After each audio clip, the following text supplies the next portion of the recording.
Hello friends, मैं हूं आपका दोस्त संदीप और स्वागत है आपका मेरे चैनल में जिसमें हम डिस्कस कर रहे हैं जावा लैंग्वेज पर। और आज का हमारा टॉपिक है वेरिएबल।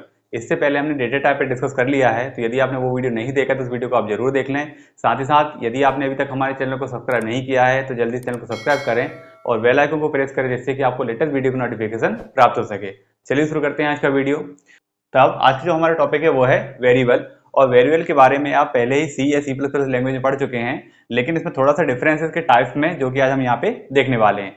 सबसे पहले बात करते हैं वेरिएबल की, वेरिएबल क्या होता है। तो देखिए, variable is a name of reserve area allocated memory. ठीक है, मींस जो वेरिएबल होता है वो क्या होता है, एक रिजर्व एरिया होता है और ये कहाँ पे एलोकेट किया जाता है, मेमोरी में एलोकेट किया जाता है।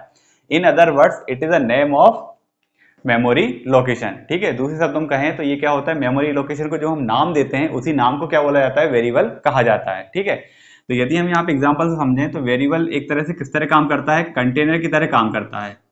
ठीक है, क्या होता है, वेरिएबल एक कंटेनर होता है और कंटेनर में क्या होता है, कुछ ना कुछ सामान हम रखते हैं। ठीक है, तो मान लीजिए यहाँ पे कोई कंटेनर है और इस कंटेनर के अंदर हमने क्या रखा है, कुछ सामान रखा है। ठीक है, तो जो सामान इसके अंदर हम रखे हैं उसको हम क्या बोलेंगे, यहाँ पे वैल्यू बोलेंगे।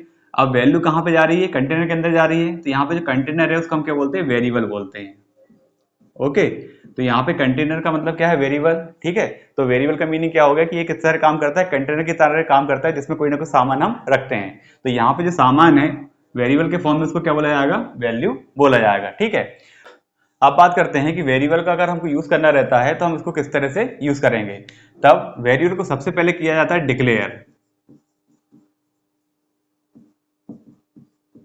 जिस वेरिएबल का भी आप यूज करना चाहते हैं उसको क्या करना पड़ेगा, डिक्लेयर यहाँ पे करना पड़ता है। अब डिक्लेरेशन की जो सिंटेक्स है, सिंपली यहाँ पे सबसे पहले आपको बताना रहेगा उसका डेटा टाइप।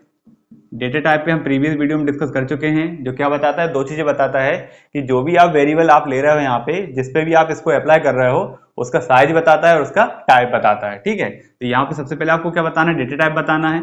इसके बाद आपको लिखना है वेरिएबल नेम और सेमीकोलन से टर्मिनेट करना है। ठीक है, यदि एक से ज्यादा वेरिएबल आप यूज कर रहे हैं उसका टाइप क्या है, सेम है, तब यहाँ पे जो वेरिएबल की लिस्ट है वो कॉमा से सेपरेट होगी। फॉर एग्जांपल, मान लीजिए आपने डेटा टाइप लिया है यहाँ पे इंट और कोई वेरिएबल आप ले रहे हैं, मान लीजिए ए, देन सेमीकोलन। अब इसका मीनिंग क्या होगा कि मेमोरी में एक स्पेस रिजर्व हो जाएगा, किसके लिए, ए के लिए, क्योंकि हमने यहाँ पे वेरिएबल क्या लिया हुआ है, ए लिया हुआ है। ठीक है, तो ये जो स्पेस है ये किसके लिए रिजर्व होगा, ए के लिए रिजर्व हो जाएगा। ठीक है, अब इस ए में किस तरह की वैल्यू जाएगी, इंटीजर टाइप की वैल्यू जाएगी। ठीक है, अब ये क्या हो गया, एक कंटेनर हो गया, उस कंटेनर का नाम क्या है, ए है, और उसके अंदर जो वैल्यू जाएगी उस वैल्यू का किस पे डिपेंड करेगा, उसके टाइप पे। तो वैल्यू किस तरह की जाएगी, इंटीजर टाइप की वैल्यू यहाँ पे जाएगी।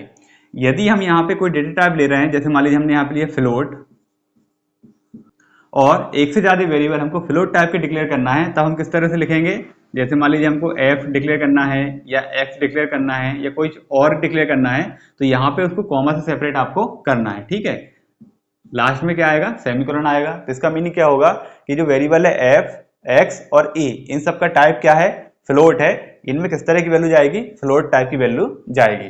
तो ये तो हो गया इनका डिक्लेरेशन। सेकंड जो कंसेप्ट है वो होता है इनिशियलाइजेशन। इनिशियलाइजेशन का मतलब होता है कि यहां पर हमको वैल्यू असाइन करना है वेरिएबल में। ठीक है, तब इनिशियलाइजेशन के लिए आप क्या यूज करोगे, यहां पे होगा variable name, then assignment operator, और राइट हैंड साइड पे होती है वैल्यू। या तो यहाँ पे वैल्यू हो सकती है या कोई एक्सप्रेशन हो सकता है जिससे कि कोई वैल्यू इसको असाइन होगी। ठीक है, फॉर एग्जाम्पल मान लीजिए हमने यहाँ पे इंटीजर ए डिक्लेयर किया था और ए में हम वैल्यू देना चाह रहे हैं 10, तो इस तरह से लिखेंगे ए असाइनमेंट ऑपरेटर 10, मींस जो राइट हैंड साइड की वैल्यू है वो लेफ्ट हैंड साइड पे असाइन हो जाएगी। तो यहाँ पे ए को हमने डिक्लेयर किया था तब इस तरह का यहाँ पे बना था। अब यहाँ पे 10 कहाँ जा रहा है, ए में जा रहा है, तो यहाँ पे वैल्यू क्या हो गई है, 10 हो गई है। ठीक है, अब इसके अलावा ये डिक्लेरेशन है और ये इनिशियलाइजेशन है, हम दोनों चीजें एक साथ भी कर सकते हैं। जैसे कि मान लीजिए मैं यहाँ पे लिखता हूँ इंट और यहाँ पे मैंने लिखा बी और यहाँ पे लिख सकता हूँ मैं 20। इसका मतलब होगा कि बी किस तरह से डिक्लेयर हुआ है, इंटीजर टाइप से डिक्लेयर हुआ है और उसमें जो वैल्यू असाइन हुई है वो क्या हुई है, 20 असाइन हुई है। तो ये जो कंसेप्ट है वैल्यू असाइन करना, ये कहलाता है इनिशियलाइजेशन। यदि हमको यहाँ पे इनपुट लेना है, और इनपुट कहाँ से लेना है हमको, कीवर्ड के थ्रू इनपुट लेना है किसी वेरिएबल में। तो उसके लिए 3 मेथड हमारे पास होती है। फर्स्ट मेथड है थ्रू कमांड लाइन, सेकंड है यूजिंग स्कैनर क्लास और थर्ड है रीड लाइन मेथड। इनको हम एक एक करके नेक्स्ट वीडियो में देखेंगे। और इसमें जो सबसे मोस्ट कॉमन है वो हम यूज करते हैं यहाँ पे स्कैनर क्लास। ठीक है, तो इनिशियल में हम किस पे डिस्कस करेंगे, स्कैनर क्लास के थ्रू किस तरह से इनपुट लिया जाता है उस पर हम यहाँ पे डिस्कस करेंगे। ये हम देखेंगे नेक्स्ट वीडियो में। टाइप्स ऑफ वेरिएबल पर बात करें तो यहाँ पे 3 प्रकार के वेरिएबल होते हैं। फर्स्ट जो वेरिएबल होता है उसको हम बोलते हैं लोकल वेरिएबल, सेकंड होता है इंस्टेंस वेरिएबल और थर्ड होता है स्टैटिक वेरिएबल। ठीक है, जैसा कि सी और सी प्लस प्लस में लोकल और ग्लोबल होता है, यहाँ पे ग्लोबल नहीं होता। यहाँ पे लोकल के साथ साथ 2 वेरिएबल और होते हैं जिनको हम बोलते हैं इंस्टेंस वेरिएबल और स्टैटिक वेरिएबल। अब इनका मीनिंग क्या होता है तो देखिए, जैसा कि आपको पता है कि जो जावा है, जावा के अंदर जो भी हम प्रोग्राम बनाते हैं वो किसके बेस पे बनता है, क्लास के बेस पे बनता है। तो हमने यहाँ पे बनाया क्लास और क्लास का नाम दिया ए। ठीक है, अब क्लास के अंदर मल्टीपल मेथड्स यहाँ पे हो सकती है। वैसे तो आपके प्रोग्राम में मल्टीपल क्लासेस भी हो सकती हैं, लेकिन अभी हमारे एग्जाम्पल के लिए हम सिर्फ एक ही क्लास ले रहे हैं। और क्लास के अंदर क्या होती है, मल्टीपल मेथड्स हो सकती है, जिसमें से एक मेथड होती है हमारी मेन मेथड। तो यहाँ पे मैंने बनाया पब्लिक स्टैटिक वॉइड मेन, ये हमारी मेन मेथड है।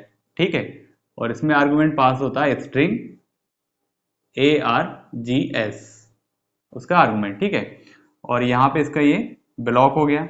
इसके अलावा हम यहाँ पे एक और मेथड बना लेते हैं। तो हमने यहाँ पे उसका रिटर्न टाइप दे दिया void, और यहाँ पे मेथड का नाम हम कर देते हैं get।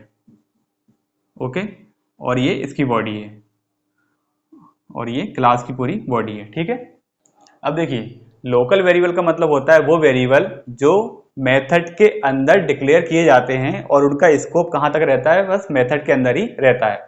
जैसे यदि मैं यहाँ पे कोई वेरिएबल डिक्लेयर करूँ इंटीजर a, तब इस वेरिएबल का स्कोप कहाँ तक रहेगा, सिर्फ इसी मेथड में रहेगा।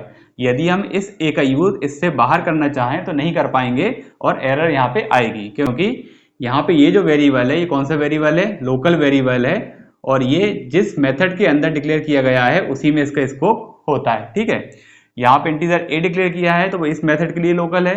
यदि मैं यहाँ पे इंट b डिक्लेयर करता हूँ तब वो इस मेथड के लिए लोकल होगा। ठीक है, तो लोकल वेरिएबल क्या होते हैं, जो किसी मेथड के अंदर डिक्लेयर किए जाते हैं और उनका स्कोप उसी मेथड में रहता है। अब इसके अलावा आते हैं इंस्टेंस वेरिएबल और स्टैटिक वेरिएबल। ये दोनों ही वेरिएबल मेथड के अंदर डिक्लेयर नहीं किए जाते, ये किए जाते हैं क्लास में। ठीक है, मींस मेथड के तो बाहर रहेंगे लेकिन किसके अंदर रहेंगे, क्लास के अंदर रहेंगे। तो जैसे मान लीजिए मैंने यहाँ पे लिख दिया इंटीजर d और एक बार मैंने लिख दिया यहाँ पे इंटीजर t। अभी फिलहाल में ये दोनों जो वेरिएबल है वो किस तरह के वेरिएबल है, इंस्टेंस वेरिएबल है। यदि किसी वेरिएबल को हम एज अ स्टैटिक डिक्लेयर करना चाहते हैं तो उसके आगे हमको एक कीवर्ड यूज करना है। कीवर्ड क्या होगा हमारे पास, स्टैटिक होगा।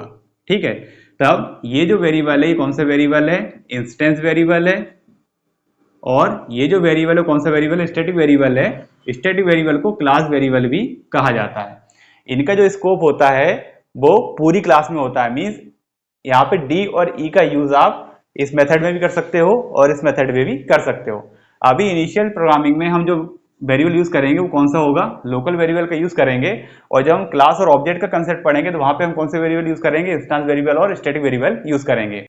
अब यहाँ पे इंस्टेंस वेरिएबल और स्टैटिक वेरिएबल में क्या डिफरेंस होता है, इस पर डिटेल में डिस्कस हम तब करेंगे जब हम क्लास और ऑब्जेक्ट पर डिस्कस करेंगे। ठीक है, अभी थोड़ा समझिए यहाँ पे कि यहाँ पे अगर हम कोई वेरिएबल ले रहे हैं और किस तरह का वेरिएबल है, इंस्टेंस वेरिएबल है। इसका मतलब ये होता है कि क्लास के जितने ऑब्जेक्ट बनते हैं हर ऑब्जेक्ट के लिए इसकी अलग अलग कॉपी बनती है। मींस यदि हम क्लास ए के 3 ऑब्जेक्ट बना रहे हैं तो तीनों के लिए डी अलग अलग तरीके से काम कर सकता है। लेकिन यदि हमने किसी वेरिएबल को एज अ स्टैटिक डिक्लेयर किया है, इसका मतलब उसकी एक सिंगल कॉपी बनती है, क्योंकि स्टैटिक वेरिएबल को कॉल करने के लिए ऑब्जेक्ट की जरूरत नहीं पड़ती है, डायरेक्ट क्लास के नाम से कॉल होते हैं। ठीक है, इसलिए इनको क्या कहा जाता है, क्लास वेरिएबल कहा जाता है, और इनकी पूरी क्लास के लिए सिंगल कॉपी बनती है। ठीक है, मींस यदि हमारे पास इंस्टेंस वेरिएबल है तो जितने ऑब्जेक्ट है उतनी कॉपी बन जाती है, लेकिन जो क्लास वेरिएबल या स्टैटिक वेरिएबल होते हैं उनकी एक सिंगल कॉपी ही बनती है। बाकी इनको डिटेल में डिस्कस हम बाद में करेंगे। ओके फ्रेंड्स, तो ये था आज का वीडियो जिसमें हमने देखा वेरिएबल क्या होते हैं, डिक्लेरेशन क्या होता है, इनिशियलाइजेशन किस तरह से करते हैं। नेक्स्ट वीडियो में हम समझेंगे कि वेरिएबल में इनपुट किस तरह से दिया जाता है और आउटपुट भी किस तरह से हम उसको डिस्प्ले करेंगे। तो मेरे साथ आप जरूर बने रहिएगा, और यदि आपको आज का वीडियो पसंद आया तो वीडियो को लाइक करें, शेयर करें और चैनल को सब्सक्राइब जरूर करें। Thank you.